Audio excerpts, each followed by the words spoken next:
Okay, so today's topic is leader avatars, and why this topic and why is it so relevant? So a little bit of background is required. So way back, this was around 2015, 16, around that. I'd met Frederic Laloux, who's the author of Reinventing Organizations. So he has kind of really studied a lot of organizations which are run around self-organizing principles, and he has developed an amazing theory. I had a couple of nagging questions in my mind. And one question I asked Frederic was, it looks like our Golden Square team is fairly self-organizing. I don't get involved in operations, but still looks like I still have to get dragged into certain aspects. And I'm feeling a little guilty because even though I'm saying that I'm running a self-organizing team, I get on into certain activities. And so I'm not sure whether my organization is truly self-organizing. And then Frederic kind of corrected me. He said, you know what, just because the organization is self-organizing doesn't mean that you as an entrepreneur don't have a role. You actually do have a role. And so he introduced, and we kind of discussed that, and he introduced me to a lovely phrase, which opened up a lot of things. He said, your role is to hold the space. Your role as the business owner and the entrepreneur is to hold the space so that your team can self-organizing. So that kind of got me thinking a lot and thinking in terms of, okay, so what paradigm can we develop on this paradigm a little more and start thinking about what really is this holding the space. In a traditional organization structure, we understand, what the role of the entrepreneur or the person at the top of the hierarchy, what that person's role is. Typically, it is to, apart from setting the vision, setting the plan, and kind of, it's also in terms of, in lot of sense, give permission to people to do whatever is required and so on and so forth. Right? So that typically happens at that very top. So how is that different from holding the space? So I started thinking a lot about this, and also, re-looking at the case studies, also Ricardo Semler's Semco Corporation. So what exactly are these people who are owning the organization? What exactly are they doing, and what does this holding the space really mean? I kind of developed a theory, and I thought we will discuss that further today. And so that's what this session is all about. So if you, so I was looking for an analogy. What's a good analogy for holding the space? So and the analogy I thought about was a stadium. If you think about your organization, it's like a stadium that you have created where various people come and play. So when we say play, it's actually work, right? So they're playing a game, they're playing different roles. Okay, Vignesh, you raise your hand. Can we mute others? Oh yeah, can I do that?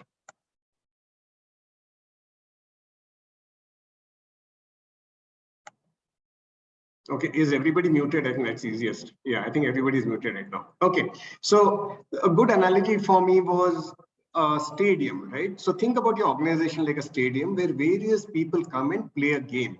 And they're playing the game of production, they're playing the game of marketing, they're playing a game of finance, all of those kind of things. There are various games they're playing. So if you think about that analogy, so there are various roles involved over here, right? So there are players, there are captains, coaches, and stadium owners, right?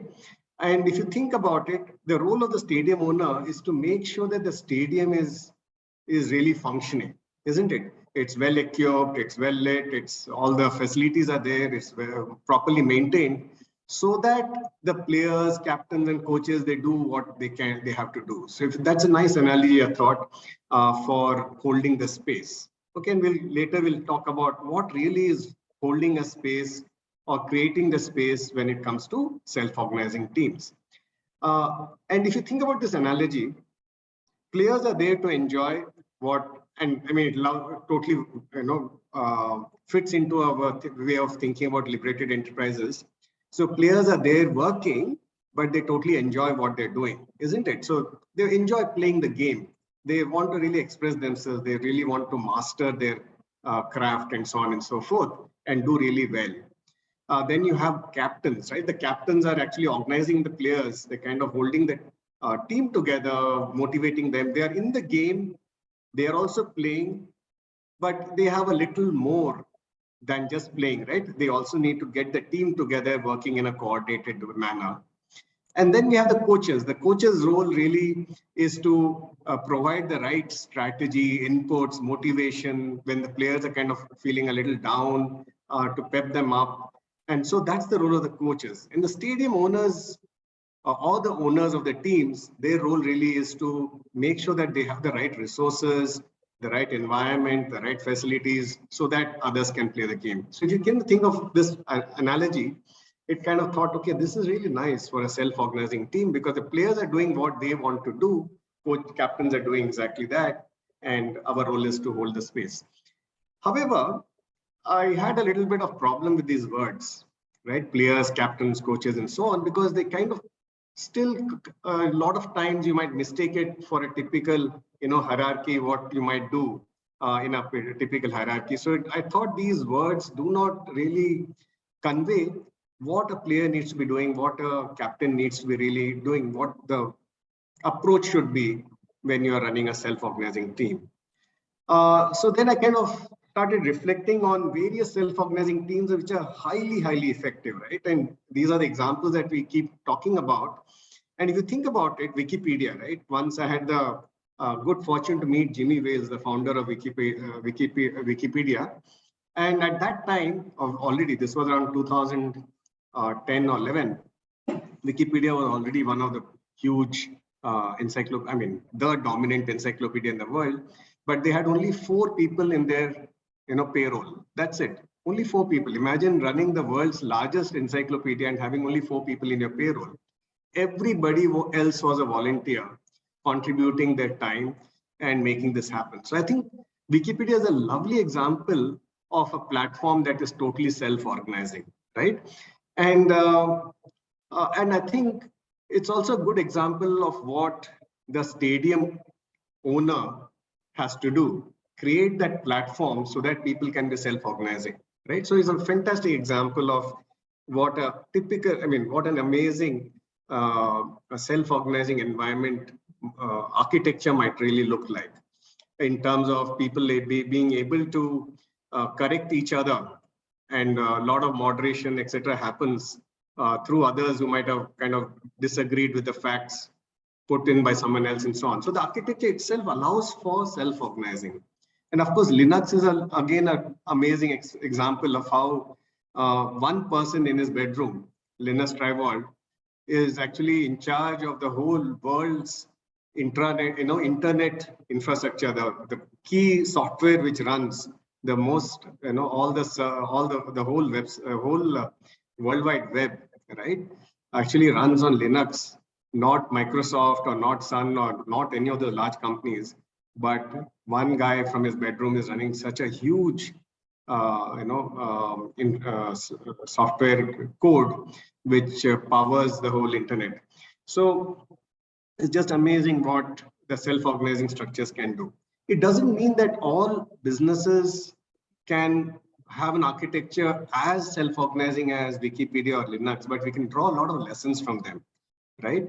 And we can apply it to our own business in whatever way we can, so that that energy, that volition, that enthusiasm to contribute and do things for the sake of doing, and drawing expertise from where the expertise is, all of that can happen. So how do these organizations really function? So I had a very interesting interview once with, his name is Anand. He was a country head of Sun Microsystems way back.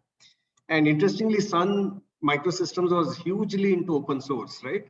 And they also had proprietary software. So I was asking him the question, what's the difference between the two environments? How do you manage open source projects and how do you manage your other projects? And he was saying, so community involvement is a huge, huge thing for open source projects. So even if my team members and me are in the same office, and when important discussion needs to happen on particular source code, we will do it online, so that the community members can also join from anywhere in the world and witness what is the discussion happening, right? So that is how you get involvement of everybody who really wants to get involved. So so it's quite interesting that you get self-organization happening, and one key mantra is to be very transparent about what's happening and involve everybody in the decision making. So let's draw some lessons from this. So at the same time, when you kind of dismantle hierarchy, there are certain key things that happens in a hierarchy which also needs to happen in self-organizing teams. And what are they? Somebody needs to organize the team, right? Somebody needs to say, hey, this is what is missing. This is what needs to happen. This is what should be the priority, and so on. So that needs to happen. Somebody needs to kind of say, hey, we need more resources. Can we organize the resources, and so on? So there are those functions which a hierarchy does in spite of its deficiencies that also need to be done in a self-organizing team. So what are those things, and can we think about certain roles of or certain, that's why the avatars, some people can wear these avatars depending on what needs to happen. And those avatars, let's kind of drew the inspiration from the stadium example, but I've given them different names over here. So I kind of thought, okay, players, definitely the team members are not considered here. They are definitely there. Without a team, you don't really have an organization. But the first avatar is that of a galvanizer. The galvanizer is somebody like the captain. They are playing the game. They are very much involved, but they also have they are also wearing certain other hats. They are wearing the hats of energizing everybody else, giving everybody some direction. Hey, let's do this, let's do that, giving them excitement, giving them the prioritization within that team. So always, just like any other game, think about, typical game has 6 people to 12 people, maximum 20 people. And the galvanizer actually galvanizing those people, right? Those team members. And let's do it. Let's put the energy. This is what I believe needs to happen. What do you think? And so on and so forth. But why did I choose the word galvanizer rather than captain? Because see, the captain again conveys hierarchy, whereas a galvanizer is not, it doesn't convey hierarchy. The galvanizer in a typical self-organizing team need not be the most senior person, need not be the most skilled person or whatever, right? The galvanizer needs to be a person who is so excited about it that they want to make it happen. And they're good at galvanizing, right? They're good at organizing people and saying, hey, let's do it. And people can kind of get drawn to that galvanizer and they want to do whatever the galvanizer is saying. So that's the role of the galvanizer, right? Then we have the catalyst. So the catalyst is someone who has the expertise, not required all the time in the team, but is required so that the team gets the right inputs in terms of conflict management, in terms of techniques, in terms of mentoring and things like that. So ideally, the catalyst does not have what shall we say, is not responsible for the team's result, but they're available to the team for drawing energy and resources and mentoring from the catalyst. Okay, so they don't have a manager type of a role. They don't have a boss type of a role. They have a mentor, coach kind of a role. And so that's the idea behind the catalyst. Okay, and then we have the architect, the stadium owner, and the person who actually lays down the ground rules and say, hey, this is how this whole organization will work. And this is what we will believe in. So let's go a little deeper into this. What do these terminologies mean? So that's why the word architect rather than CEO or super boss or something like that, because which are more related to the hierarchy rather than what architect needs to be doing. And the interesting thing is, as a person, even the organization owner could be a galvanizer for some projects, could be a catalyst for some projects, could be an overall architect, and so on. So we need to keep shifting these roles depending on what needs to happen. Okay, so let's go a little deeper into this. So let's look at the galvanizer. So galvanizer is a person, like I said, I mean, a good correlation is a captain, but a captain who's involving everybody and playing the game and, not kind of bossing around, but really energizing everybody purely because of their presence. So their role is to lead the players, give them some sense of direction. Also give the why. Why are we playing this game? Why is this work important? Why should we be doing this manner? Is there a logic behind it and so on? And also kind of saying, prioritizing things, this is what is important next. Okay. And of course, involving everybody in these discussions and making them happen. Also kind of spotting where the gaps might be. Somebody needs to get trained on so-and-so aspect. We might need a couple of more players to join the team so that they bring in those talents and skills and so on. And then they provide that energy to, that right word, galvanize the team. So that's really the role of the galvanizer. Okay, and I think all of us have played roles of a galvanizer somewhere or the other in our organizations and so on. It's only the slight the change in attitude in terms of you are very much part of the team, right? In terms of you are a peer, you're not really a boss. So that aspect needs to kind of be highlighted over here. Then we have the catalyst. So their role is to actually coach the galvanizers, because the galvanizers might not know certain things. What's the best way to do a meeting? What's the best way to handle conflicts? What's the best way to coach someone on some places where they are feeling stuck? And there might be certain techniques that we use in the organization often that somebody we need to kind of teach someone. So these are the catalysts, people who are experts in certain domains, certain aspects and so on. And they are the ones who share, okay, these are the key mindsets or the key principles that we need to understand. These are the tools that we use in our organization. And also when the galvanizers are kind of feeling low, to kind of cheer them up and say, hey, buck up, this is good, this happens all the time.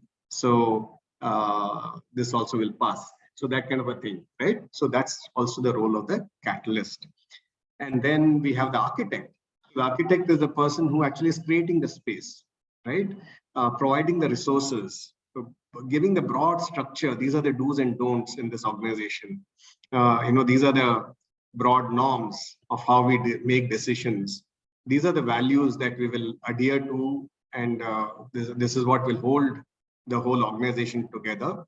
And this is the purpose. This is why we are all here. So this is the direction, broad direction that we are going towards. And this is how the resources will get allocated or decided on, and so on and so forth, right? So this is what the architect would do. And now, depending on how self-organizing we want our team to be, or our organization to be, or how much control we want in the organization, the architects, the way the organization is designed, you will be able to change the behavior of your galvanizers, catalysts, and players as well, or team members as well. So the architect's role is very, very important from that angle. The architect may not be seen at all, right? But the architect obviously has designed the system, which kind of is felt by everyone, because that's how the game is being played. You never really see the stadium owner, right? When you go to a stadium to watch a game, you never really see a stadium owner. But the way the stadium is designed definitely impacts the game. So these are the three avatars that all of us need to wear. And a couple of things. Overall, if you look at all the three things. So the key thing to remember, unlike a typical hierarchy, in a self-organizing team, different people would be wearing different, one person might be wearing different hats depending on the circle that they belong to, because if you look at the self-organizing kind of structure, a person might belong to different circles, right? And they might be playing different roles in different circles or different departments or different branches, so to say. For instance, if there is a new product that is getting developed, maybe the architect starts spending more time on that particular product because the norms and purpose, etc., are not yet defined very well, right? So the architect might spend more time on that. But for the other products or other branches and so on, the architect may not be involved at all, because the norms and all of those purpose resources, all of that has been defined quite well in that particular circle. So depending on what is happening, there might be a new business initiative that has come up. Nobody has done it. Nobody in the team might have taken the initiative to make it happen. Maybe the architect or the business owner himself feels that, okay, this is a worthwhile thing doing. So the business owner might get involved as a galvanizer, right? I remember a fantastic case study from a power company called AES. They are not self-organizing anymore, but before the Enron crisis, they were self-organizing, and that was an amazing success story. They did very, very well during those days. To the extent that a junior engineer took the initiative to set up a power plant in Pakistan, right? The US-based company. So imagine that. So if you really look at the galvanizer thing, so the galvanizer, anybody can become a galvanizer in the team, right? Anybody who feels that this is worthwhile starts taking the decision, and then of course they need to do various other things. They need to talk to the concerned people for the resources and things like that. But anybody can become a galvanizer. Anybody could become a catalyst, and so on. So that's the kind of structure that we are talking about in self-organizing teams. Now, what about, in our own traditional hierarchical kind of organizations, can we still apply some of these principles over here? You can. For example, you might have a typical hierarchy with a boss, with various branches, and so on and so forth. And then you could possibly kind of say, hey, what, to this extent, to this level, you can be self-organizing. To this level, you can be, taking your own decisions. To this level, as managers, don't interfere or let the teams make these decisions, right? So you could do that. But obviously, you will see a different impact the more, and it's all depends on what you really need in that particular business. I remember once I was having a discussion with a very senior person who was in charge of open source software in IBM. So he was kind of saying how IBM decides which project should be open source, which should be traditional proprietary and closely guarded secret, and so on and so forth. So he was saying it really depends on the business logic of it and how strategic that particular software is. So sometimes you want to, for example, I think OpenOffice or something like that, they were putting a lot of their own IBM paid resources as volunteers to OpenOffice. Why? Because, and even though they were spending money on it, they were fine with having that IP open source. Why? Because that was a good way to compete with Microsoft, right? So depending on the business logic of it, you could take a decision. I'm just drawing that example as a parallel, but really it depends on what you really want. For example, there might be some business that you have where all that matters is a particular resource or IP that you own, right? And because it's so exclusive, that's all you need. You don't really need much from your team members, right? In which case, you might have a fairly, fairly rigid hierarchical kind of a system where the only role for the team member is, okay, just do A, B, C, D, that's it. You don't need anything else from the team member. It could be that. But the moment you want to maybe kind of get better results in terms of new ideas, new innovation, more flexibility to deal with situations, the more you want to go towards a self-organizing way of doing things. So the galvanizer, catalyst, and architect's roles to that extent will become a lot more traditional rather than what you see in the screen there. So that's really what the model I was thinking about. Now, one other key thing is, depending on the project you are involved in, right? You need to tell people that this is what your role is going to be. So for example, I just remembered, since Pawan Jain is here, when the Beats, quite a few of your BNI members, so I can take this example. So when the Beats amazing sports event was happening, so Pawan called me up and he said, okay, what we had a small chat, and basically I set the expectations of Pawan. Pawan, it's only when you need me, you call me. If you need any help, I'll provide you. But otherwise, it's really up to you. You're in charge. You do it because you really know how to make this happen, right? And it's your vision. Yeah, Pawan, you'd like to share anything on that? You can complete. Then you can complete what you want to share. No, I just wanted to share that kind of setting expectations. And I also told Pawan, if you need anything to do with finances, you talk to Sumati. If you need any help with something else, you talk to Anand. So like that, I kind of just set the expectations. This is what you can do for various activities, right? And after that, okay, Pawan, it's really up to you. You decide, right? So that's what I meant by setting expectations with the different team members, because otherwise people won't know for what is it that they can decide themselves, what is it that they need to come to you, what is it, where can they get resources from, and so on, right? Anything you wanted to add? I mean, would like to elaborate on that, Pawan? Yeah, I think we did have this conversation where this, as you say, an expectation was set, where, as Balaji said, we divided that if you have any doubts on this aspect, whom do we contact, and also the mode of communication also was discussed. Yes. Because someone is comfortable in WhatsApp, someone is comfortable on the phone. So yeah, we had this discussion, and we are clearly defined for who will be contacted, how will it be contacted, and how often we'll contact.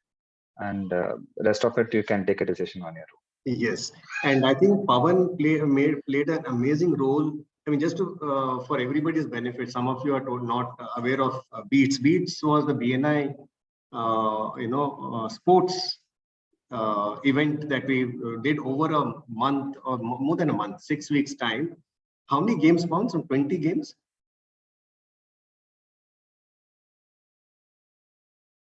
And I think 7 tournaments, and games maybe more than, nearly 20. 20 games, and there were committees for each of the games, and there were galvanizers for each of the game.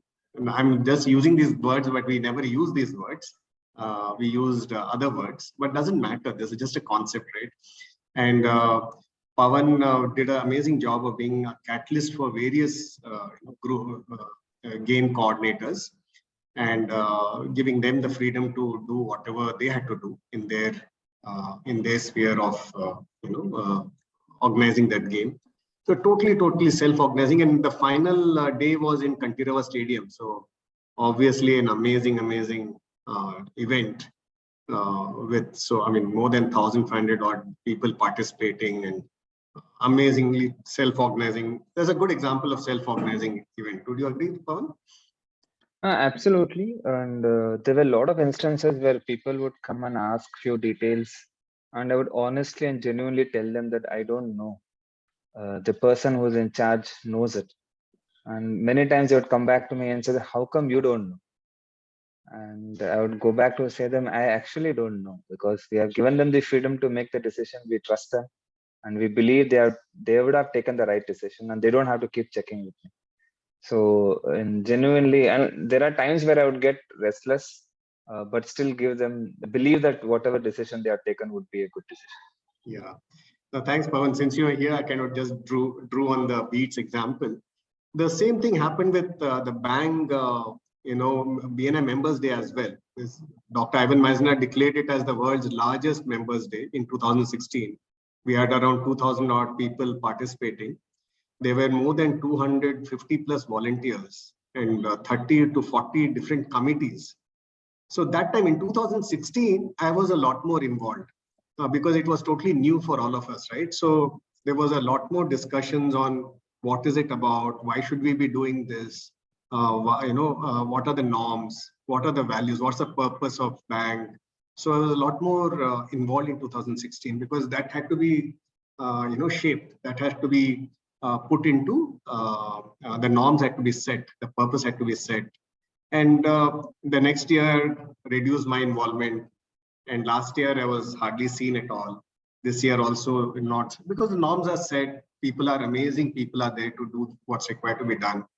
And so that's a good example of, how do you make this happen? So in the beginning, when you're doing something new, it's and there has to be a direction in terms of this is what it's all about. This is what we need to do. This is how we need to take decisions.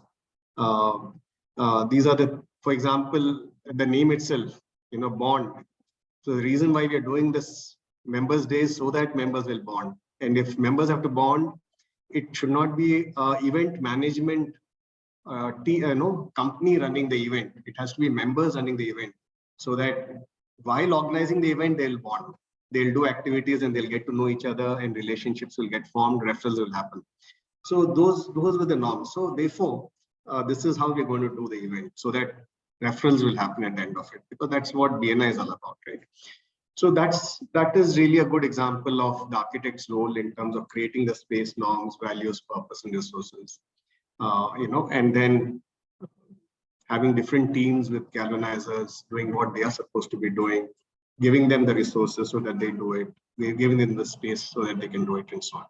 So these are some good examples about the different avatars that we need to make. Yeah, so I'd like to just pause here, open up for some questions, and then we will go on to the next part of today's meeting. Balaji, I had a question. Yes. Now, I probably want to draw a parallel from what Pawan said, right? I think he said that he used to get restless sometimes when he knew that people are probably making a mistake, and but he still wanted to give them the freedom to do it. But what if you realize that they are going off track, and probably the decisions they are taking is going to totally derail the very purpose of doing it? So should there be an involvement at all at that point of time? Yeah, certainly, depending on the situation. I'll give an example, but I'll just get Pawan. Maybe Pawan has an answer there. Yeah, Pawan? Yeah, no, I just wanted to reword it here. So I would get restless, not because I was afraid they're making a wrong decision. I was get restless because you don't know what is happening. So that used to make me a little, sometimes make me restless, because when you don't know, you don't even know it's right, wrong, right direction, wrong direction. So that used to make me restless. Just to add to that, if you know they're going in not the exact direction which is right, probably you keep having the conversations with them, and not tell them that it is wrong, but you keep having a conversation, keep asking questions where they realize that this may not be the right way going forward. So, definitely in Beats we have come across, and people say, let's say example, why we should charge, let's say 2,000. Why should we charge 700 rupees? Why shouldn't we charge 1,500? So because the freedom was given to each game director to charge how much they want to charge. But then when you know that this is not the purpose to make money out of it, but just facilitate. So you start having these conversations with them and keep asking questions. Eventually, you both decide on something which you both agree upon. And there are times where I've also realized where I'm wrong. So that also is a good opportunity to get the other side of the story as well. But having discussions and having conversations rather than telling that you are going wrong or I'm right. I think that's a lovely explanation, Pawan. And I think that's there are two aspects to that. It's not that you keep quiet, but but one key assumption over there is, see, you yourself might be wrong. You may not have all the answers. So that's a fantastic assumption or mindset to have, that there might be other approaches over here and there might be some missing data. And of course, there might be a situation that you know that something is totally wrong. Then you can actually put a foot down and saying that this is it. We cannot make this happen, allow this to happen. But ideally those kind of situations will be very rare. Why? Because you actually want some mistakes to happen. Because only then, if people are allowed to make mistakes, only then they can take ownership, right? If they're not allowed to make mistakes, so what kind of decisions will they be willing to take if they cannot take the risk So we need to have that space as well. So since you've anyway talked about stadium, I thought of one other analogy of having a linesman, because a linesman typically does not get involved on how the game is being played, as long as the ball doesn't come outside the Mm-hmm. Yeah, so you might need a few linesmen also in your team. I think that's where maybe an audit department or some safety department or some of those might happen in the organization. Yes. And of course, in really good self-organizing teams, even those critical roles might be done by peers itself, right? So who kind of, but they wear that hat, but they also have an understanding of what's really happening. So, yes, Sachin? Yes, Sachin, your hand. Good evening, sir. Yeah. So my question is, you were talking about the avatars, right? Do Yes. we go by the situation that we put on those avatars, or is there some sort of a indication that, you know, we are proceeding in this direction, so we might as well shift our avatar immediately so that the company runs smoothly? So Yes. do we sort of look for any indicators, or do we go by the situation? Yes. So you're very right. So in fact, you will go, you will have a broad avatar you're wearing in a particular department or in a particular circle. You will kind of say, okay, this is typically what I'll be doing.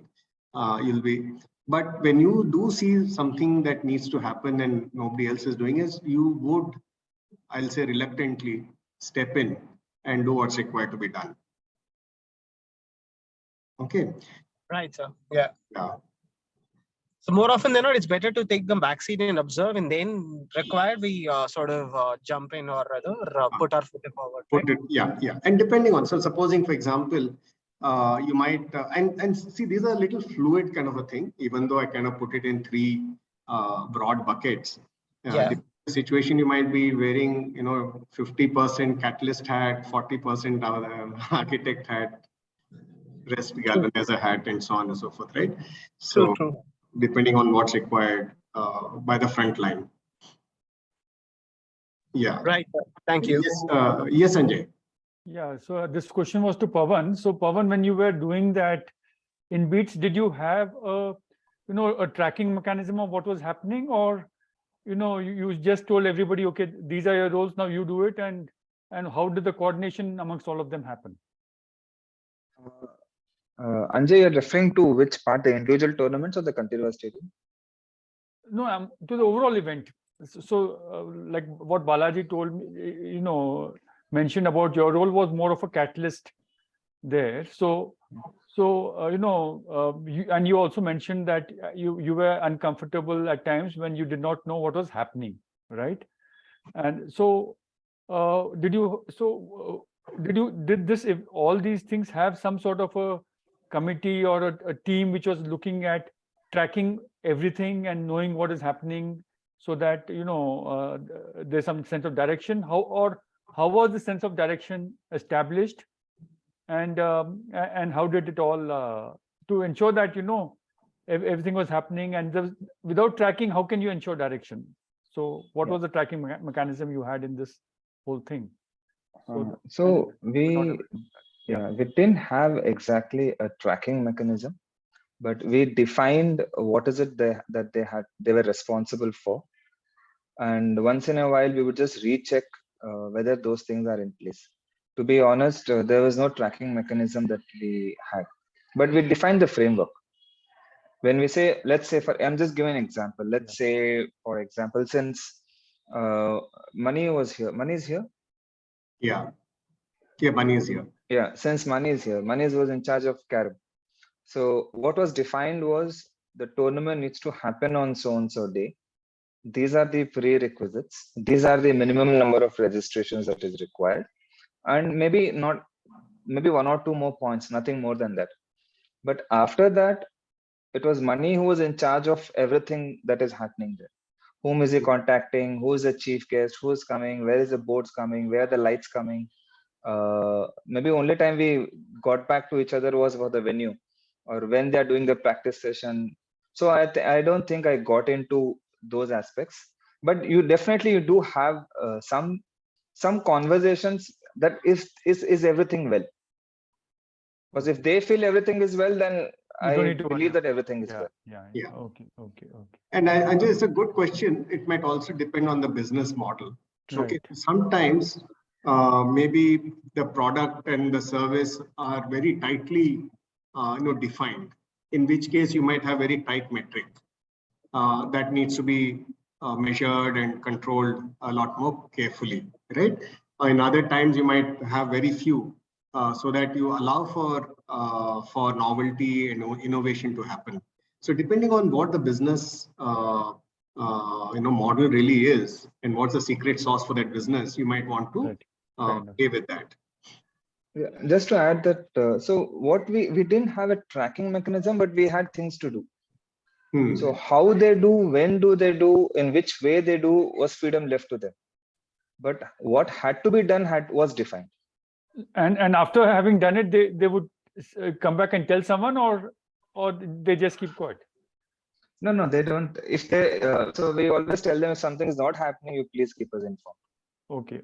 If everything is happening, there's no problem. If something is not happening, there's a problem. Then you come back. That is from my point of view. Money can put it from the other side of it. Yeah. Anyway, I just wanted to add one point. When we said we had to put the foot down, we did, since we are taking the analogy of beats. There was an instance where somewhere in between, suddenly people were saying that we should do a tournament for basketball. Okay. And there were a lot of interest, and so we really had to put the foot down, saying that we are not getting into this, because each tournament is a separate logistic, team, process, promotion, referee, too many things are involved. And come what may, though it seems fine, but we will not do it this year, probably next year. So at times you'll have to put your foot down, saying that we can't suddenly do something. Let's also learn to say no to a lot of things. So that we which you're talking about, who's that we? Multiple factors. See, we have volunteers, we have a lot of stakeholders, we have members, we have people who want to take it up. So there are a lot of people who keep getting feedback, right? Why don't we do this? Why don't we do that? Okay. Everyone, I would say. Sure. That was really lovely. Good to have you here, Pawan. That was a good example that we could pick up. Thank you, Pawan. Yeah. Good one. I wanted to add up here.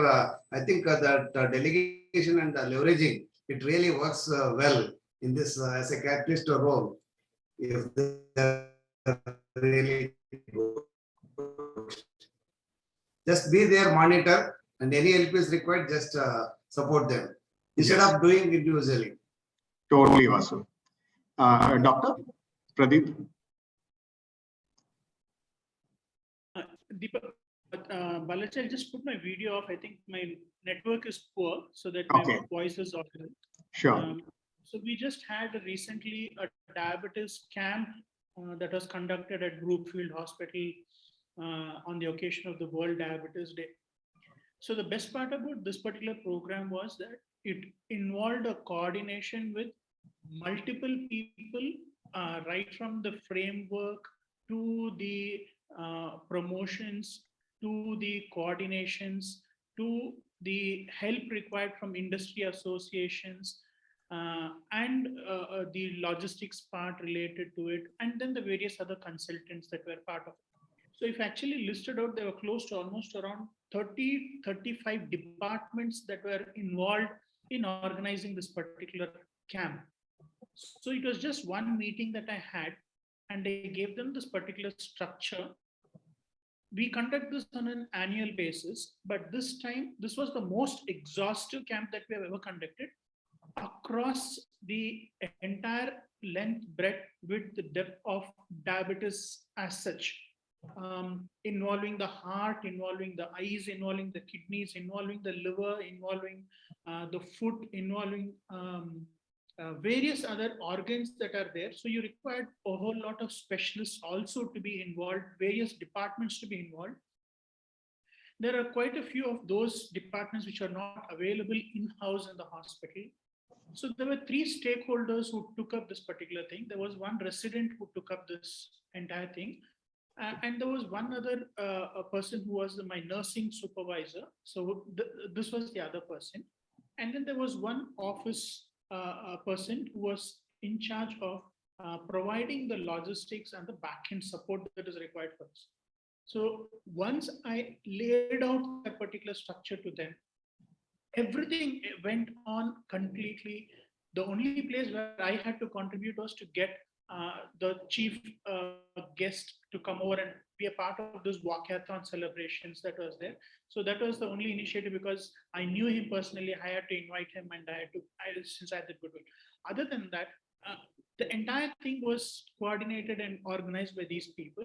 So my role was just not the catalyst as such. I had to go about making sure that I'm a consultant, a diabetes specialist. So when people finished all their things, I had to again come back and do my job of consulting the patient and give them the complete entire summary of this whole thing. Wow. So this was the most successful camp that we have organized in the last 10 to 12 years related to this diabetes. So Wow. this was something that was very close, and I was quite happy about the outcome.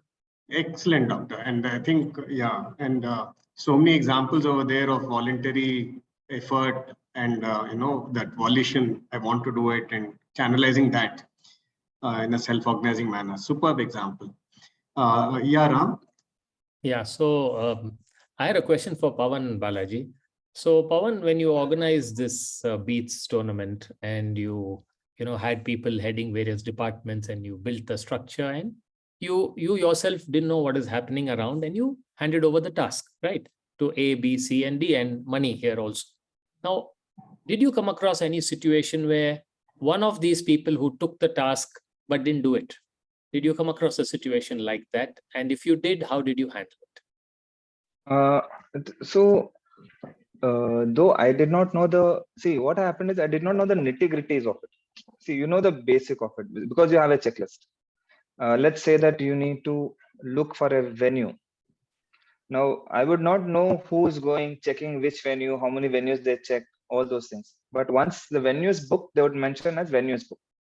So that you are aware that what is done, not done, but you don't get into day-to-day operational of the work. Sure. So that is one thing. Second part, I really can't answer because everyone did what they were supposed to do. So I didn't come across that situation. And I also believe they were groups. There was not one individual. So not one person was in charge. The team was in charge for an event. So even within the team, if one could not do, I think the other would come up and take the ownership. So it was not an individual person. Maybe that's why I did not come across that situation. Yeah. Okay. In fact, there are a couple of lessons we can draw from what Pawan just shared. So one is, the way the groups were created, right? Totally volunteer. I want to do it. I want to take this role. And Pawan did a lovely job when the first meeting with the volunteers in drawing people into groups and kind of saying, okay, you appoint your own coordinator, so to say, right?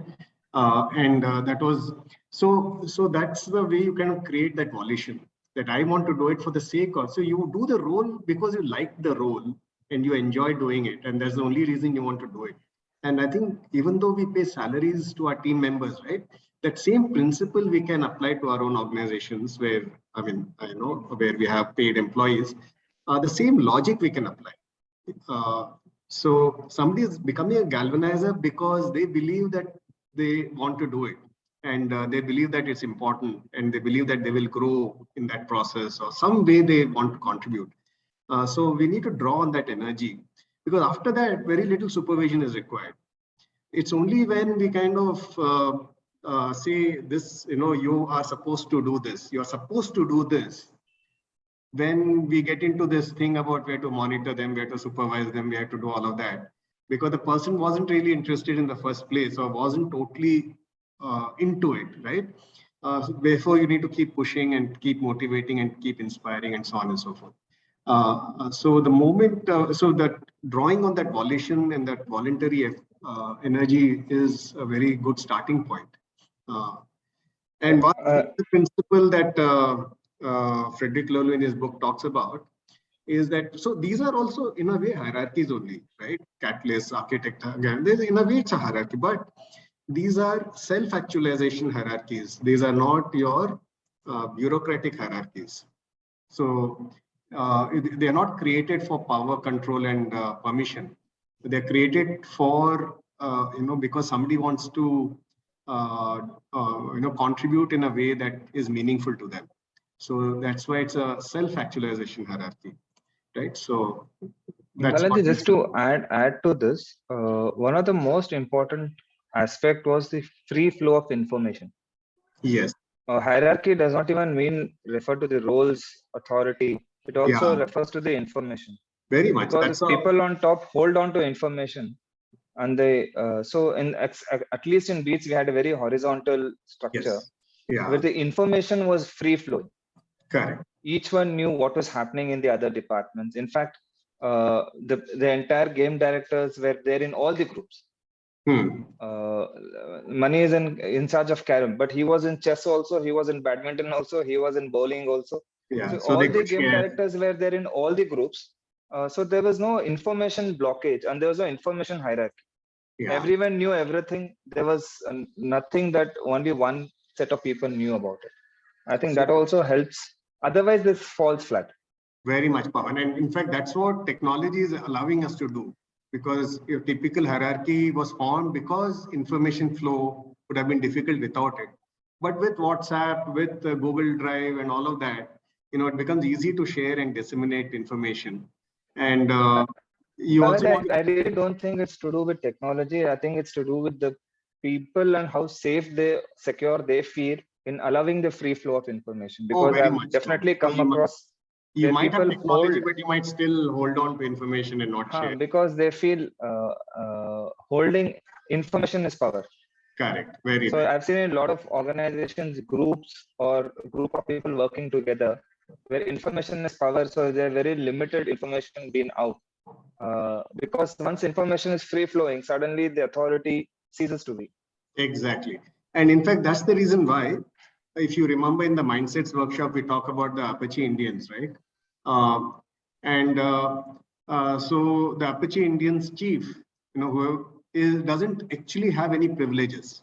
They don't have any privileges which other, tribe members might not have. The only privilege that they have is, okay, they are interested in leading the group. That's it. They don't have any other privileges like a status or a perk or anything else.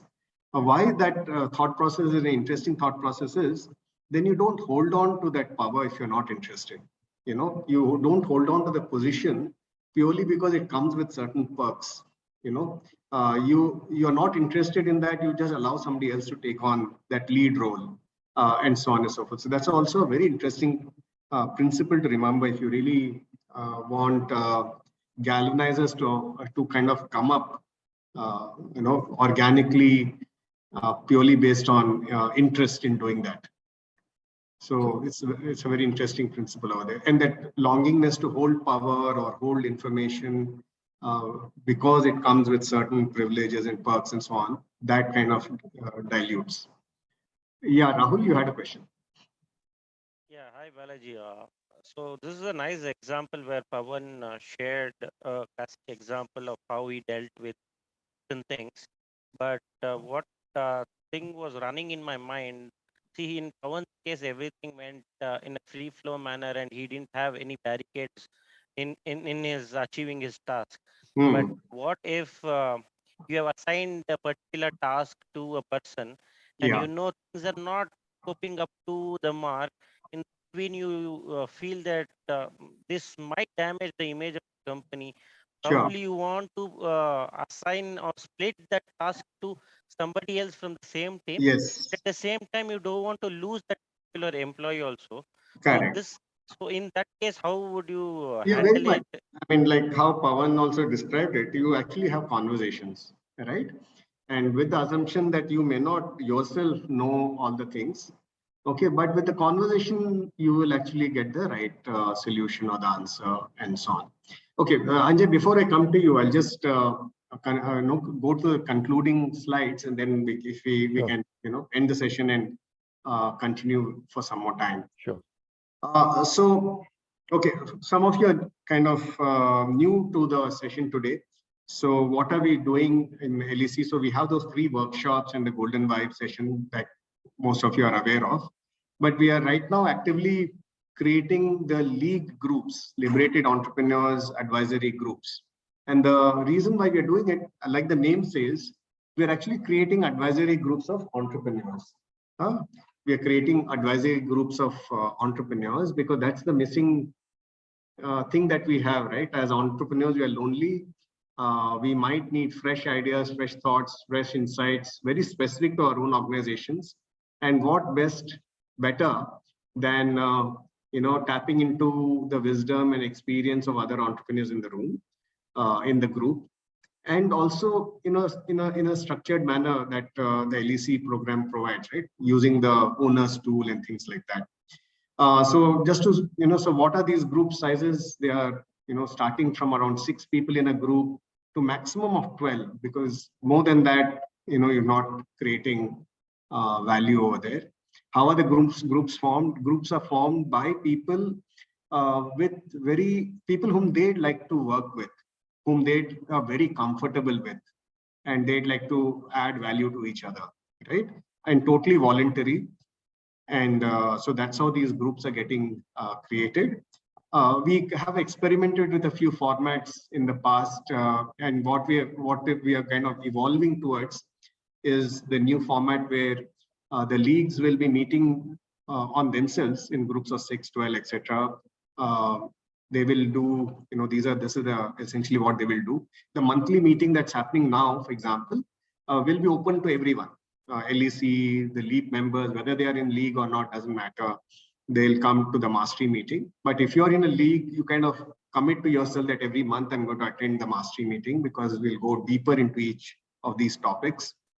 And the advisory meetings can happen at your own pace, and this thing that is your group can decide how often you want to do it. But what we recommend is meet at least once a month.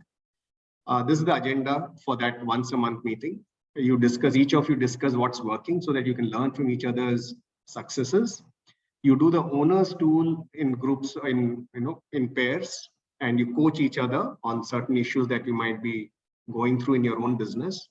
You put a spotlight on one person, and that person would leverage the rest of the group to get some fresh ideas on a particular situation that he's facing in his business. And then you discuss projects that you'd like to implement. Not compulsory that you have to be doing a project every month, nothing like that.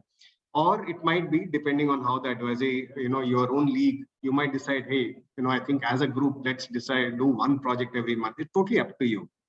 And even the payment, what you contribute to the LEC is really up to you. Some leagues are deciding that we'll all contribute so much during the year or something like that to keep the movement alive and to encourage the movement and so on and so forth. It's really up to you. It's totally liberated structure, so to say. Of course, the league needs a league group of 6 to 12 entrepreneurs would need a galvanizer, right? Somebody needs to kind of say, okay, fine, let me bring these 6 people together. Let me bring these 12 people together, and I'll kind of galvanize the group, at least in the beginning. You can always hand over the galvanizing of the group to somebody else, right? Right now, there are, I think, 2 groups, 2 leagues, which are the galvanizers are identified. But anyone who's interested, hey, let me form my own league, let me kind of get my friends together and make this happen, it's almost like a board of advisors, right? So let me make this happen for myself and for others. You can get involved. I'd like to just throw the spotlight on Anil Gupta, because he is is in the process of forming a league, and then to Vignesh. Go ahead, Anil. So I think we have started our league. Arjun, Anupa here from the league. Maybe what their experience they can talk about. So yeah, Arjun, Anup. Yeah. So we had a couple of meetings, and one thing is that the commitment is very strong. People come on time and they prepare, and we all hear each other out. Everyone has the opportunity to speak. So so far, from the 2 meetings that we've had, it's been very encouraging, and I'm really excited and looking forward to taking this initiative forward. Super, Arjun. Anil, anything else you'd like to add? Yeah, Anup, are you there? would like to add? Anup is there. You'd like to add something? Okay, so you see the first requirement, because we want commitment first, we have to be serious about the whole thing. Like Pawan talked about, when people themselves are excited, your work become less. So we are 4 people now. If you would like to be added, we are open to 3 more people at this moment. But then the whole thing is, maybe the first requisite is you come to this platform month after month, so we see your seriousness. So only when we see you on the mastery meeting, that's what we 4 have decided. We see you on the mastery meeting month after month. You have completed, maybe that is first requirement, and you have completed the 3 workshops at the golden. Right. Then maybe we feel you are ready to be added to the group. And so maybe all 4 will discuss with you and maybe add you to the group after we all 4 are comfortable. There are a lot of, we talk about our business in detail, so we need to make sure that who is in the room. Yeah. Thanks, Balaji. Okay. Thanks, Anil. And Vignesh, would you like to share? Yeah. Hi, good evening. Shall I share the screen, Balaji? Yeah, 1 second. Let me stop sharing. Yeah, we'll take just 5 more minutes, people, and then we'll end the session. Yeah, go ahead. So my league name is Cultivator. So we are building a scaling organization. So we want our own organization to be liberated. So what is our goal is like building a liberated community. So we have a group of 7 people along with me. And our focus is to have a lot of energy in our team. We are handling the organization. Everyone is an entrepreneur. And they are have to, the commitment is we are growing gracefully, flow together, supporting each other. So that is the key point that we are here in this league. And the liberator is Balaji. So we are focused on his mindset, methods, and workshops that we will be attending every 3 months. So that's the commitment that we have, because if that is there, then it is easy to implement our projects in our own organization. Then we have the ideologies that everybody has to start with trust to each other. And then we have, they are all advisory groups. So everybody is very equal and we are supporting naturally. And we come out with an obsessed of for mastery at the end of 1 year. Then we will come out with a mastery level where we will be implementing all the projects, whatever we have decided in our own organization. So this is my team where 2 people have confirmed, others I'm still talking to them. Anybody is interested to come to my team or my galvanizers team, it is very welcome to come. Then we have this protocols. We have certain protocols in this where we will be meeting every 15 days, and masteries we will be attending. So this is our commitments on this. And these are the projects that we will be focusing. These 12 projects will be focusing on this 1 year, and which will be implemented in each organization, and we'll scale up this liberated organization to a very fantastic way in this year. Yeah, thank you. Oh, thanks, Vignesh. That was a fairly detailed presentation. So we are in the process of forming more leagues, right? So why should be a galvanizer except for, yeah, I want to be a galvanizer, I want to form my own group. The other thing is that frequently we have a Zoom call with all the galvanizers where I kind of share various techniques on how to galvanize, right? So in fact, last time Anil was a galvanizer. I think Anil, that benefited you, right? Being a galvanizer. I started using my phone. Earlier, I used to wait for people to call me. Now I want to get something done. I started calling. Yeah. So I mean, you can imagine a seasoned entrepreneur like Anil learning a new trick that I can pick up my phone and call. Right? So as a galvanizer, that also is. There might be different concepts that you learn on galvanizing. So each of these roles, right? Being a galvanizer, being a catalyst, being an architect, we need to hone these skills. And I think one of the best ways to hone it is in a group like LEC leagues, where there is very little for you to lose, but a lot to gain in terms of experience and knowledge, right? So you could actually start, if you are keen, just let me know that you'd like to be galvanizing. And you can pick up different people from the LEC group itself whom you want to add to your own league. Or if you have some friends, like, you thought comes, I think this person should be there in my league because that person has so much of business knowledge or wisdom or experience.